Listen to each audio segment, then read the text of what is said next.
ময়দানে পাঁচটা প্রশ্নের জবাব দিতে পারবো না, পুলসিরাত পার হয়ে জান্নাতে যেতে পারবো না, বলে তো একটা পাস না ফেল।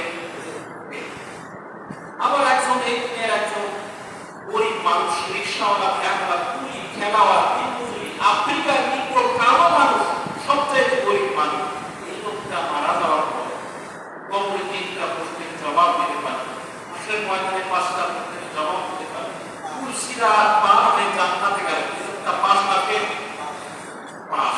তাহলে বোঝা গেল যে দুনিয়ার বিজয় এটা চিরস্থায়ী নয়, চূড়ান্ত নয়, পরকালের পাস, পরকালের বিজয়টাই হচ্ছে আসল বিজয়। কথা বলেন ঠিক কি? সেই আল্লাহ রাব্বুল আলামিন বলতেছেন, গোলাম তোমরা দুনিয়ার পিছনে দৌড়াইও না, দুনিয়ার পিছনে পাগলের মতো তোমরা দৌড়াচ্ছ, কিন্তু এই দুনিয়ার যে যতই তোমরা দুনিয়ায় বিজয় লাভ করার যতই চেষ্টা করো না কেন, জেনে রাখো পরকালের বিজয়টাই হলো আসল বিজয়। আমরা দুনিয়ার মানুষ সবাই কম বেশি দুনিয়ার পিছনে দৌড়াচ্ছি। কথা বলেন ঠিক না?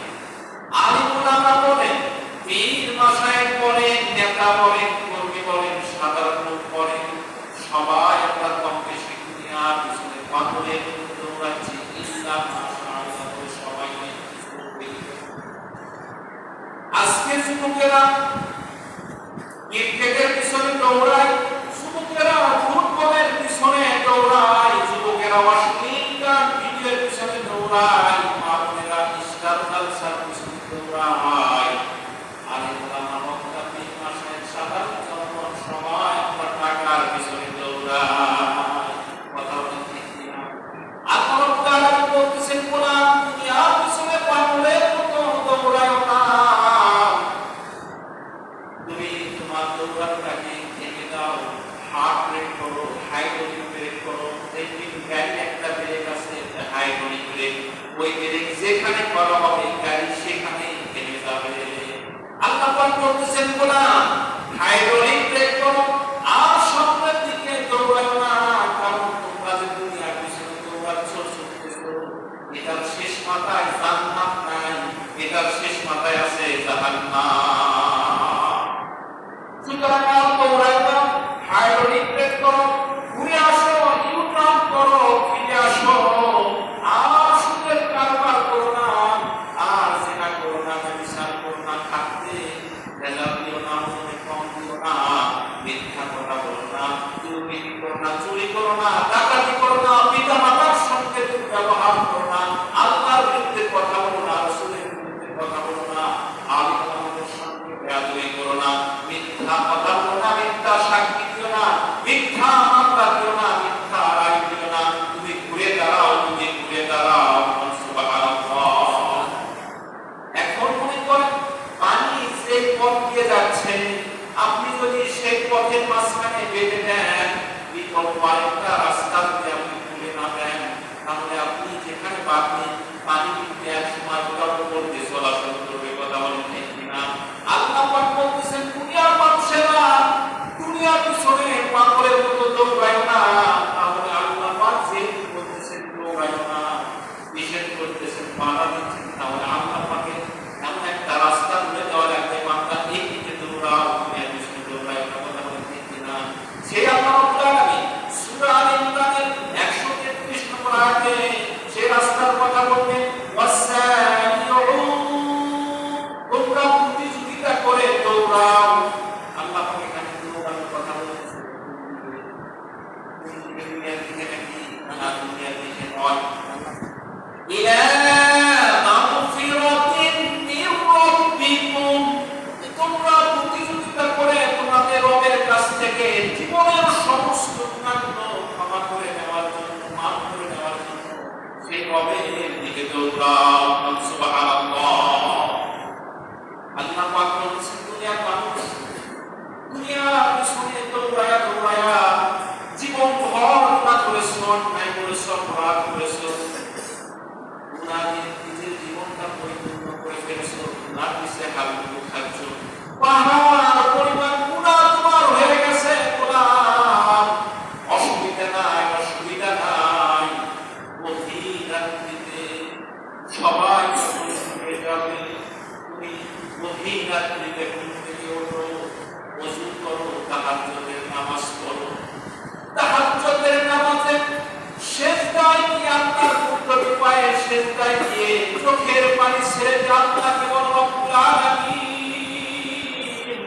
জীবন ভর গুনাহ করেছি, অপরাধ করেছি, নাফরমানি করেছি, দুনিয়ার পিছনে ছুটেছি, টাকার পিছনে দৌড়াইছি, টাকাতে শান্তি পাই নাই, টাকাতে শান্তি পাই নাই। আল্লাহ ভুল করেছি, অন্যায় করেছি, আমার জিন্দেগীর সমস্ত গুনাহগুলো তুমি মাফ করে দাও। আল্লাহ পাক বলতেছেন, ইলা মাগফিরাতিন মির রাব্বিকুম, তুমি তোমার রবের আমার দিকে দৌড়াও। সুবহানাল্লাহ। তাহলে আমাদের সকলকে দৌড়ান লাগে, কথা বলেন ঠিক কিনা? এই দৌড়ান মানে সেই দৌড়ান নয় যে দৌড়াদৌড়ি করে আপনি মসজিদে আসবেন, এই দৌড়ান মানে সেই দৌড়ান নয়। এই দৌড়াদৌড়ি, এই প্রতিযোগিতা মানে হলো যখন আযান হবে আপনাকে আলাদা থাকতে হবে, সতর্ক থাকতে হবে, এই যেন আমার টাকা ছুটে না যায়। এই দৌড়াদৌড়ি মানে হলো আপনাকে ভালো কাজগুলো বেশি বেশি করতে হবে। এই দৌড়াদৌড়ি মানে হলো আমলে সলে করতে হবে, ইখলাস করতে হবে। আল্লাহর নবী একদিন সাহাবীদের মজলিসে সাহাবীদেরকে লক্ষ্য করে বললেন, আমার সাহাবীরা, তোমাদের মধ্যে আজকে নফল রোজা কে রেখেছো? সবার আগে আবু বকর সিদ্দিক রাদিয়াল্লাহু তাআলা হাত তুললেন। আল্লাহর নবী বললেন, আজকে জানা যায় কে শরীক ছিলেন? সবার আগে আবু বকর সিদ্দিক রাদিয়াল্লাহু তাআলা হাত তুললেন। আল্লাহর নবী বললেন, আজকে নাম সাতটা কে করেছো? সবার আগে আবু বকর সিদ্দিক হাত তুললেন। আল্লাহর নবী বললেন, গত রাতে কে বেশি নফল ইবাদত করেছো? সবার আগে আবু বকর সিদ্দিক হাত তুললেন। আল্লাহর নবী বললেন, আজকে খুব ভালো কাজ কে করেছো? সবার আগে আবু বকর সিদ্দিক হাত তুললেন। এটা হলো প্রতিযোগিতা, এটা হলো ভালো কাজ। আল্লাহর নবী শুনে বললেন, একদিনে যারা আমলনামায় এতগুলো ভালো কাজ যুক্ত হয়েছে, আল্লাহ রাব্বুল আলামিন তার জন্য জান্নাতের সমস্ত দরজাগুলো খুলে দিয়েছেন। সুবহানাল্লাহ। এটা হলো ভালো কাজ। এই ভালো কাজ করতে হবে, আর রবের কাছ থেকে ক্ষমা নেওয়ার জন্য আমাদেরকে প্রতিযোগিতা করে দৌড়াতে হবে। আল্লাহ বলতেন, ওয়াজান্নাতিন আরদুহা আস-সামাওয়াতু ওয়াল আরদ, আর সেই জান্নাতের দিকে তোমরা দৌড়াও যে জান্নাতের প্রস্থ আকাশ এবং জমিনের সমান। সুবহানাল্লাহ। এই আকাশ কত বিশাল, আজ পর্যন্ত পৃথিবীর কোন মানুষ জানে এর পরিমাপ বের করতে পারছে? মানুষ তো বিজ্ঞানীরা বের করতে পারছে? আর আকাশ কত বিশাল, আসমান কত বিশাল, এই জমিনটা কত বিশাল। আল্লাহ পাক বলছেন, সেই জান্নাতের দিকে তোমরা দৌড়াও যে জান্নাতের প্রস্থটাই হচ্ছে আসমান এবং জমিনের সমান।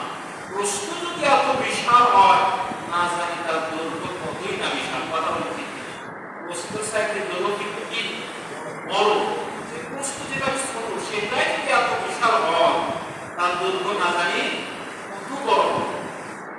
আল্লাহ রাব্বুল আলামিন বলেন, ওয়াসারিউ ইলা মাগফিরাতিন মির রাব্বিকুম ওয়া জান্নাতিন আরদুহা আস-সামাওয়াতু ওয়াল আরদ। আল্লাহ পাক বলেন, তোমরা প্রতিযোগিতা করে তোমরা তোমাদের জীবনের গুনাহগুলো রবের কাছ থেকে ক্ষমা করে নেওয়ার জন্য, এবং সেই জান্নাতের দিকে যে জান্নাতের প্রস্থ হলো আকাশ এবং জমিনের সমান। জান্নাতটা কে বানিয়েছে? আওয়াজ দেন না, জান্নাতটা কে বানিয়েছে? আল্লাহ রাব্বুল আলামিন জান্নাতটা বানিয়েছেন। তিনি জান্নাতের মালিক। আল্লাহ যদি প্রশ্ন করায়, আল্লাহ তুমি জান্নাতটা কাকে দিবে? আল্লাহ পাক বলছেন, আল্লাহ তোমাদেরকে দেব। সুবহানাল্লাহ। আপনি দোকানে যাবেন, দোকানের সামনে দেখবেন চেয়ার দেওয়া থাকে, বেঞ্চ দেওয়া থাকে। এখন আপনি দোকানদারকে বলবেন, ভাই দোকানের মালিককে বলবে, আমি দোকানটা আপনার, দোকানটা আমার, দোকানের মালিক আমার, এই চেয়ারগুলো কার, বেঞ্চগুলো কার? দোকানের মালিক বলবে, এই চেয়ারগুলো আমার, বেঞ্চ আমার। দোকানের মালিক বলবে, ভাই চেয়ার বেঞ্চ আপনি কিছু এখানে দিয়েছেন, বলবে কাস্টমারের জন্য। কার জন্য?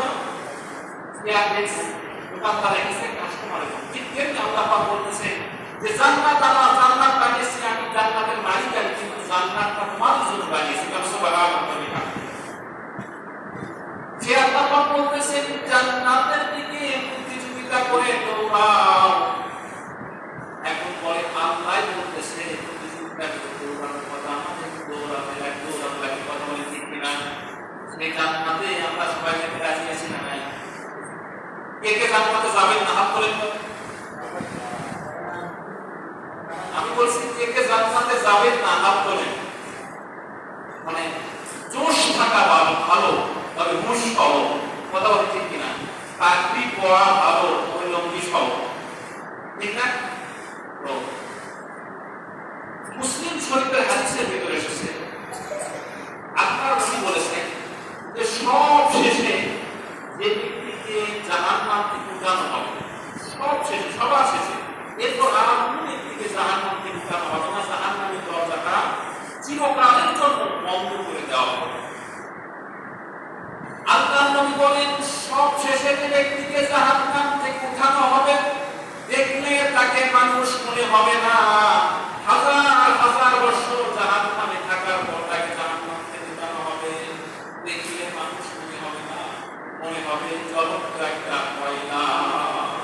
আল্লাহ পাক বলেন নাহরুল হায়াত, জান্নাতের একটা নহর, এই নাহরুল হায়াতের ভিতরে তাকে গোসল করা দেওয়া, ওই ব্যক্তিকে নাহরুল হায়াত নিয়ে যে গোসল করানো হবে, দেওয়ানো হবে। দুধ দেওয়ার সঙ্গে সঙ্গে দেখবে বেতুল তারা সুন্দর রূপে পরিণত হয়ে গেছে। এরপর আমরা ওই বান্দাকে লক্ষ্য করে বলবেন, বান্দা যাও তুমি আমার জান্নাতে চলে যাও। বান্দা জান্নাতে গেছে বলবে আল্লাহ আল্লাহ জান্নাত তো পরিপূর্ণ, জান্নাত পড়ে গেছে, আমি তো জান্নাতে যাব কিভাবে? আল্লাহ পাক বলেন গোলাম তুমি জান্নাতে যাও। ওই বান্দা বলতে পারলা জান্নাত তো হয়ে গেছে, জান্নাত হয়ে গেছে, কিভাবে জান্নাতে যাব? আল্লাহ পাক আবার বলেন গোলাম যাও জান্নাতে যাও, যাও জান্নাতে যাওয়া লাগবে না। ওই বান্দা বলবে আল্লাহ জান্নাত তো হয়ে গেছে, আল্লাহ পাক ওই বান্দাকে লক্ষ্য করে বলেন হে আমার গোলাম তুমি যে দুনিয়াতে ছিলে, ওই দুনিয়াতে থেকে দুনিয়ার মায়ায় পড়ে আমাকে ভুলে গিয়েছিলে, আমার ইবাদত ভুলে গিয়েছিলে, নাফরমানিতে পরিপূর্ণ ছিলে, নাফরমানিতে লিপ্ত ছিলে। তুমি যে দুনিয়াতে ছিলে এইরকম দুনিয়া 10 দুনিয়ার সমান জান্নাত আমি তোমার জন্য বরাদ্দ করে রেখেছি। সুবহানাল্লাহ। অনেকে বলে না মাশাআল্লাহ করে বলে জান্নাত বলে জায়গা পাইলে যথেষ্ট, থাকা বলে যথেষ্ট, বলে না এরকম? কিন্তু না, আল্লাহ পাক বলছেন, আল্লাহ নবী জবানে আল্লাহ পাক বলেছেন যে সব শেষে সবার শেষে যাকে জান্নাত দেওয়া হবে এই দুনিয়াতে 10 দুনিয়া সমান জান্নাত দেওয়া হবে। সুবহানাল্লাহ। এখন আপনার আমার অন্তরের ভিতরে প্রশ্ন হতে পারে যে এত বড় বিশাল জান্নাত থেকে করবো কি? এত বড় বিশাল জান্নাত আমার দরকার নেই, এর প্রশ্ন হতে পারে কিনা? জাগে জাগে। এখন কথা হলো যে এত বড় বিশাল জান্নাত থেকে করবোটা কি? আসলে কোনবার আল্লাহ পাক যখন আপনাকে আমাকে জান্নাত দেবেন, তাহলে আমি জান্নাত পাবো। যদি পেয়ে যাই জান্নাত, তাহলে ওই পরকালে গিয়ে আপনার আমার কাছে মনে হবে যে এত বড় বিশাল জান্নাতই আমার এখানে দরকার ছিল। সুবহানাল্লাহ। উদাহরণ দিয়ে বুঝাই যায় দুই ভাই, এক ভাই রাত 10টা পর্যন্ত, ছোট ভাই রাত 10টা পর্যন্ত বলে ঘুমিয়ে গেছে, বড় ভাই রাত 12টা পর্যন্ত পরে 12টা পর্যন্ত বেজে গেল। এমন সময় ছোট ভাই 2 ঘন্টা ঘুমিয়ে গেছে, 2 ঘন্টা ঘুমানোর পর পাক করে চিন্তা করছে, ঘুমিয়ে গেছে। এখন বড় ভাই ছোট ভাইয়ের মুখে হাত দেখে, মুখে ঘন ঘন করতেছে, চোখ বড় হয়ে গেছে, লাল হয়ে গেছে।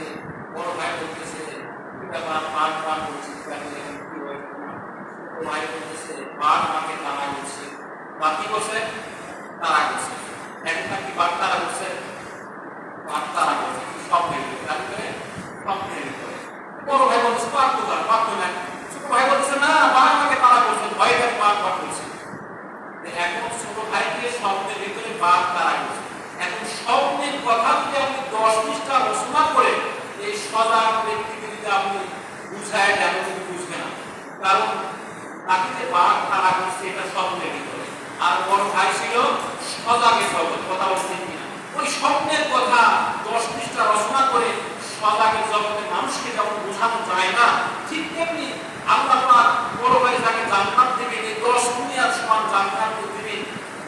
বান্দা জান্নাতে যাবে তখন তার কাছে মনে হবে এই পরকালে আমার এত বড় জান্নাতেরই দরকার ছিল। সুবহানাল্লাহ। রব্বানা মা খালাকতা হাযা বাতিলা। আল্লাহ তাআলা সুবহানাল্লাহ সৃষ্টি করেন। সুবহানাল্লাহ। সেই আল্লাহ রাব্বুল আলামিন বলতেছেন ওয়াসারিউ ইলা মাগফিরাতিন মিন রাব্বিকুম ওয়া জান্নাতিন আরদুহা আস-সামাওয়াতু ওয়াল আরদ। সেই জান্নাতের দিকে দৌড়াও। এখন আপনার কাছে আমার প্রশ্ন, দুনিয়াতে সামান্য 100 জায়গা নিয়ে 800 জায়গা কিন্তু আমরা মারামারি করি, আমরা কথা বলি ঠিক কিনা, মামলা হয়, কেস হয়, কথা বলি ঠিক কিনা। সামান্য 100 জায়গা তো আমরা যেভাবে দৌড়াদৌড়ি করি, জান্নাত পাওয়ার জন্য কিন্তু কত ভাগে এক ভাগ দৌড়াদৌড়ি করি না, কথা বলি ঠিক কিনা। সকলের ভিতরে 1-2 জায়গা নিয়ে মারামারি হয়, মামলা হয়, কেস হয়, অনেক কিছু হয়ে যায়। আর আল্লাহ রাব্বুল আলামিন দুনিয়ার সংবিধান জান্নাত দান করবে, সেই জান্নাতের জন্য আমাদের কি দৌড়াদৌড়ি করা উচিত নয়? তবে ঠিক না। এখনই যদি এই মসজিদের ভিতরে ঘোষণা করে দেওয়া হয় এই প্রধান মন্ত্র আছে না, প্রধান মন্ত্রে যেই যাবে তাকে স্বর্ণের কলস দেওয়া হবে এবং কলসের মধ্যে 10 কেজি স্বর্ণ সে পাবে। এই ঘোষণা দেওয়ার সঙ্গে সঙ্গে কেউ কেউ মুসলিম থাকবে, সবাই দৌড় দিবে ওই স্বর্ণের কলস দেওয়ার জন্য। যেই যাবে তাকে তখন দেওয়া হচ্ছে নামাজ পড়ে আগে স্বর্ণের কলসটাকে নিয়ে আসি, কথা বলে ঠিক কিনা।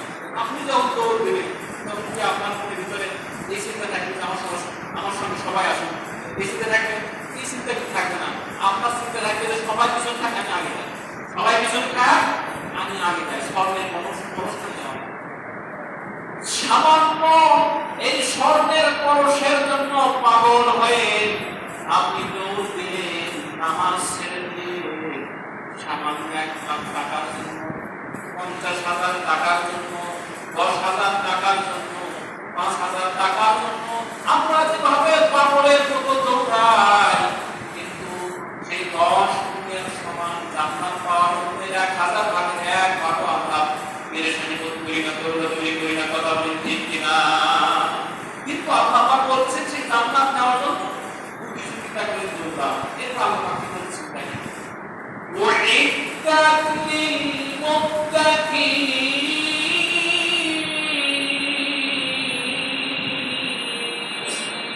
আল্লাহু আকবার।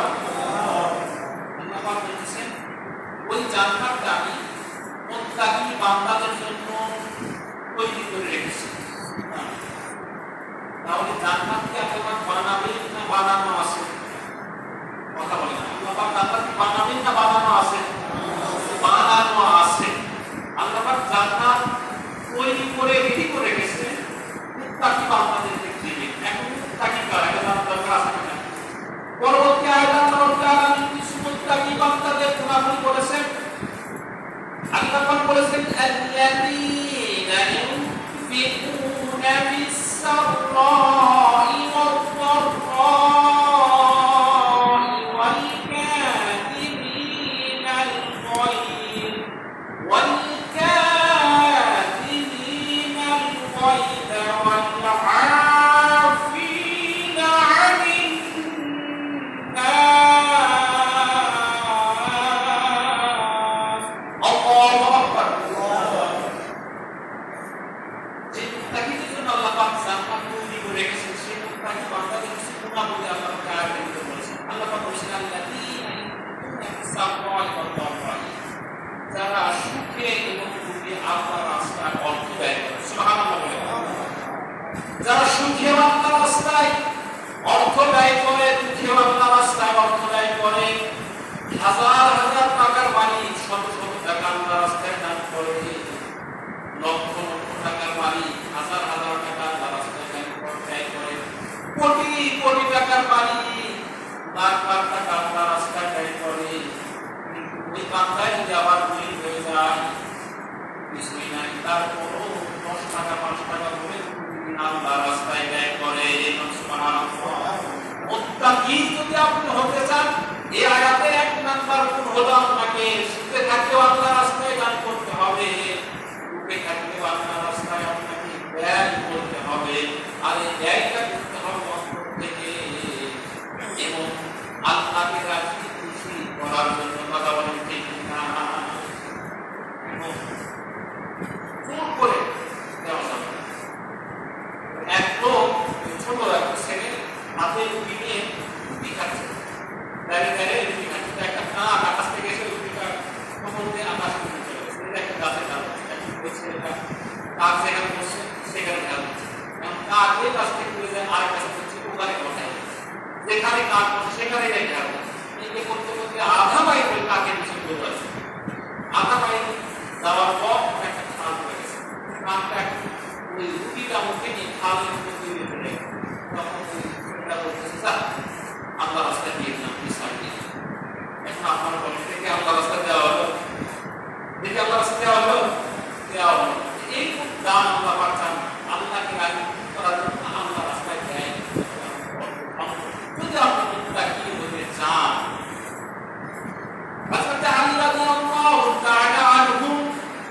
তিনি একজন গরীব সাহাবী, আল্লাহ নবীর জামা, ইসলামের চতুর্থ খলিফা। দেখেন কেমন গরীব ছিল, বাড়িতে খাবার নাই, একবার দুপুরবেলা আসছেন, মাঝে মধ্যে বাড়িতে খাবার থাকে না, দুপুরবেলা আসছেন, রুটি পাক করা হয়েছে, তৈরি করা হয়েছে, দুপুরবেলা থেকে বলতে খাই নাকি আল্লাহ তারা বসেছেন। তার বড় ছেলে হাসান, তার ছোট ছেলে হুসাইন বসেছে, দুইজন বসেছে, ফাতিমা রাদিয়াল্লাহু তাআলা খাবার বসেছে, তাদের একজন দাসী ছিল টুকরা, সেও খাবার বসেছে। খাবার মিলিয়ে একটা রুটি দেওয়া হয়েছে, এর বেশি আর খাবার নাই। হযরত আলী রাদিয়াল্লাহু তাআলা ভাগে একটা, হাসানের ভাগে একটা, হুসাইনের ভাগে একটা, ফাতিমার ভাগে একটা, দাসীর ভাগে একটা, পাঁচজনে পাঁচটা রুটি খাবার বসেছে। এমন সময় একজন সাইল, একজন দেখলো দরজায় নক করে সালাম দিয়ে বলে, বাড়িতে কে আসলো? আল্লাহ মেরাজ খুশি করার জন্য আমাকে কিছু খাবার দাও, আমি আহারে আসি। সাইল ভিক্ষা চাইছে, হয়তো দাঁড়িয়ে দাঁড়িয়ে যত মানুষ খাবার দেয়, একটা মাত্র রুটি, একটা রুটি হবে। তারপরও যখন সাইল সালাম দিয়ে খাবারের জন্য আবেদন করেছে, আর দাঁড়িয়ে দাঁড়িয়ে রুটি নিয়ে দাঁড়িয়ে গেছে। তার বড় ছেলে হাসান বলতেছে, বাবা দাঁড়িয়ে আছে, আমার রুটিটা দিয়ে আসি। হাসান বলতেছে, বাবা মাঠটাও নিয়ে যাও। হুসাইন বলতেছে, বাবা মাঠটাও নিয়ে যাও। কয়টা কি হলো? এই দৃশ্য দেখে ফাতিমা রাদিয়াল্লাহু তাআলা বলতেছেন, ও আমার পরিচালিত সন্তান হাসান হুসাইন, তোমরা এই তাকওয়া দানশীলতা তোমাদের বাবার কাছ থেকে শিখেছো। আমার পিতা হলো বিশ্বনবী মুহাম্মদ রাসূলুল্লাহ সাল্লাল্লাহু আলাইহি ওয়াসাল্লাম, আর আমি দানশীলতা শিখেছি আমার বাবার কাছ থেকে। আমার দাও নিয়ে যান। সুবহানাল্লাহ বলেন। আর বাকি থাকে দাসবাই থাকে, দাসী তিনি গায়ে বলতেছেন, আমার দাও নিয়ে যান, দেখতে আসে, যাতে পরবর্তীতে কোনো ইতিহাসবিদ এই কথা দেখতে না পারে যে আলী দিয়েছে, হাসান দিয়েছে, হুসাইন দিয়েছে, ফাতিমা দিয়েছে, তাদের দাসী রুটি দেয় নাই, এই কথা লেখার সুযোগ থাকবে না। সুবহানাল্লাহ। পাঁচটা রুটি আলী রাদিয়াল্লাহু নিজে থেকে যে করতে দিয়ে এই হলো দানশীলতা। সাহাবায়ে কেরাম কেমন দান করতেন, দেখেন এই জন্য তাদের মর্যাদা সম্মান সবার। আল্লাহ পাক বলছেন, মুত্তাকি যদি তুমি হতে চাও, এক নাম্বার কোন অর্জন করো, সুখে থাকা, যখন থাকবে তখন আল্লাহর পথে ব্যয় করবে। মাদ্রাসায় গিয়ে মসজিদে গিয়ে এটি বেশি অসহায় বা মুসলিমদেরকে অর্থ দিবে। যখন সুখে থাকবে তখন দিবে, যখন দুঃখে থাকবে তখনও ব্যয় করবে। আমরা মুত্তাকি হতে চাই, তাহলে এক নম্বর কর্ম করতে পারবো? কথা বলে করতে পারবো? বলে না ইনশাআল্লাহ। আমরা 5 টাকা 10 টাকা নাও পাই, অন্তত পক্ষে জুমার দিনে 20 টাকা না হলে 10 টাকা আমরা করতে পারি। আল্লাহ আল্লাহ আমাদের আল্লাহ আমিন। তাকে ভালো করে পালন করতে হবে। প্রত্যেকদিন মুত্তাকি জন্য আল্লাহ পাক জান্নাত তৈরি করে গেছে। কিন্তু আমরা বাংলাদেশি মানুষ মুত্তাকি বলতে কি জানেন? মুত্তাকি বলতে এটা বুঝি যে যার পরনে লম্বা জুব্বা, যার মাথায় পাগড়ি, যার মুখ ভরা দাড়ি, যার মুখ ভরা দাড়ি, হাতে থাকে দোষী, আমরা ভাবি এই মুক্তায় মুক্তায়, কিন্তু না, আল্লাহ নবী বলেছেন আত্তাকুয়া হাহুনা, আত্তাকুয়া হাহুনা, আত্তাকুয়া হাহুনা। আল্লাহ নবী তিনবার কলবের দিকে লক্ষ্য করে বলেছেন তাকওয়া থাকা ঘর বাড়ি হলো এই জায়গায়। ব্যক্তির এই জায়গার ভিতরে যদি আল্লাহর ভয় ঢুকে যায়, তাহলে ওই ব্যক্তির কলম যদি লম্বা জুব্বা নাও থাকে, মাথায় যদি পাগড়ি নাও থাকে, তাই নাও থাকে, তা ওই ব্যক্তি কখনো দুর্নীতি করবে না, জিনা করবে না। ওই ব্যক্তি যখন দোকানদারি করবে, খাদ্যের খাতা করবে না, মনে কম দেবে না, মিথ্যা কথা বলবে না, মিথ্যা সাক্ষী দিবে না, আল্লাহকে গালি দিবে না, রসুলের বিরুদ্ধে কথা বলবে না, কথা বলে লিখবে না।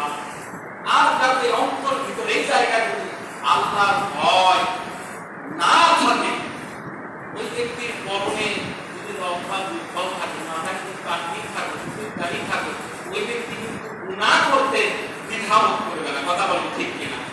তাই আবার জুব্বা, দাড়ি, টুপি, পাগড়ি এগুলো আবার খাটো করে দেখার সুযোগ ছড়িয়ে তৈরি করবে, কারণ তার অন্তর ভিতরে যদি এই জায়গায় তাকওয়া থাকে, আল্লাহর ভয় থাকে, এটা কোনভাবে এই লেবাসের ভিতরে চলে আসবে। সুবহানাল্লাহ। তাহলে আল্লাহ পাক বলেছেন ওয়াইদাতিল মুত্তাকিন, মুত্তাকিদের জন্য জান্নাত তৈরি করে গেছে। মুত্তাকি যারা, যারা কেউ আল্লাহর রাস্তায় যায় করে, কেউ আল্লাহর রাস্তায় যায় করে। এরপর দুই নাম্বার হলো ওয়াল কাযিমিনাল গায়য, যারা রাগকে হজম করে। সুবহানাল্লাহ। আপনি আমি চিন্তা করতেছি কেন রাগ হজম করে, এটা কঠিন কাজ না, অনেক কঠিন কাজ। রাগ নাই এমন কোনো মানুষ দুনিয়াতে আছে? সবার কম বেশি রাগ আছে। অনেকে বলে তুমি এদের রাগী মানুষ, বাকি নাই, রাগ নাই। রাগ সবাই কম বেশি আছে।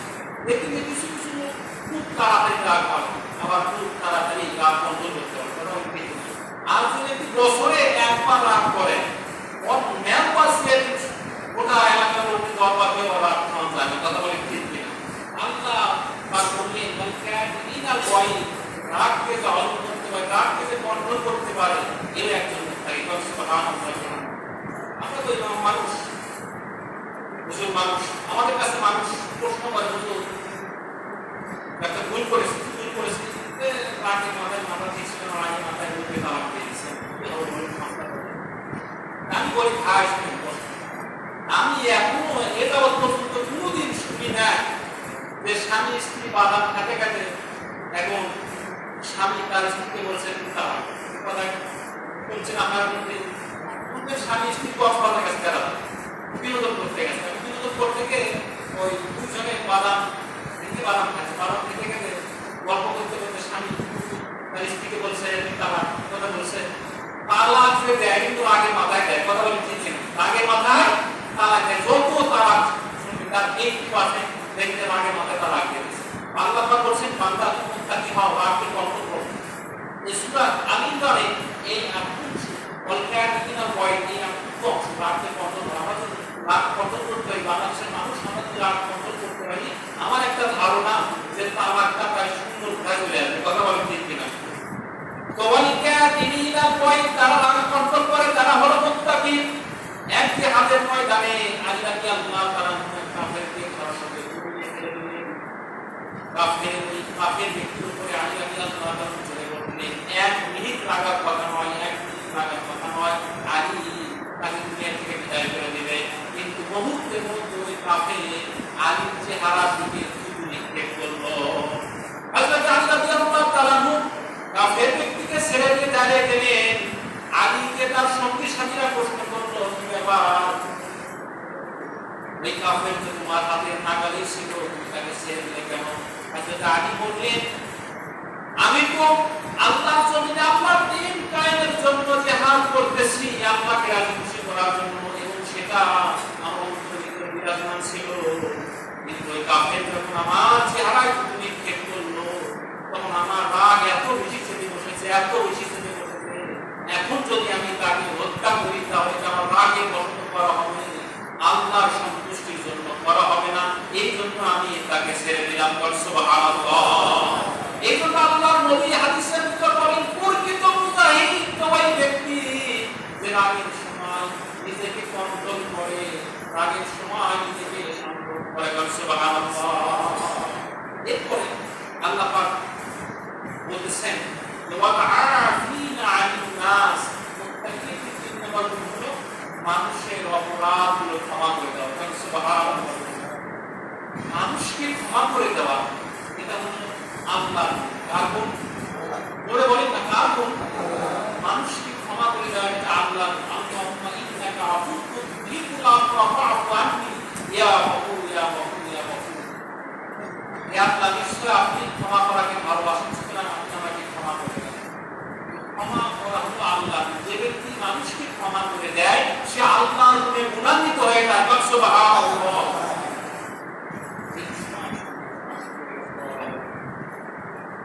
এই আয়াতের এই অংশটুকু ব্যাখ্যা করে দেওয়া হয়েছে। তো আমরা মানুষের অপরাধগুলো ক্ষমা করি। মানুষের অপরাধ যদি আমরা ক্ষমা করে দিতে পারি তাহলে আমরা মুত্তাকি হতে পারবো, আল্লাহর গুণে গুণান্বিত হতে পারবো। আমরা তো মানুষকে ক্ষমা করে দিই না, এবং নিরপরাধ মানুষের বিচার করার অপরাধী নয়। কথা বলেন ঠিক কিনা? মানুষের তো জুলুম অত্যাচার করি, কিন্তু আল্লাহ পাক বলছেন না, অপরাধগুলো তোমরা ক্ষমা করে দাও, তাহলে তোমরা মুত্তাকি হতে পারবে। আল্লাহ সুবহানাহু ওয়া তাআলা মুত্তাকি হওয়ার গুণাবলী অর্জন করার তৌফিক আমাদের সকলকে দান করুন বলে আল্লাহুম্মা আমিন। ওয়া আখিরু দাওয়ানা আলহামদুলিল্লাহি রাব্বিল আলামিন। যারা সুন্নাত পড়েননি, কাবলা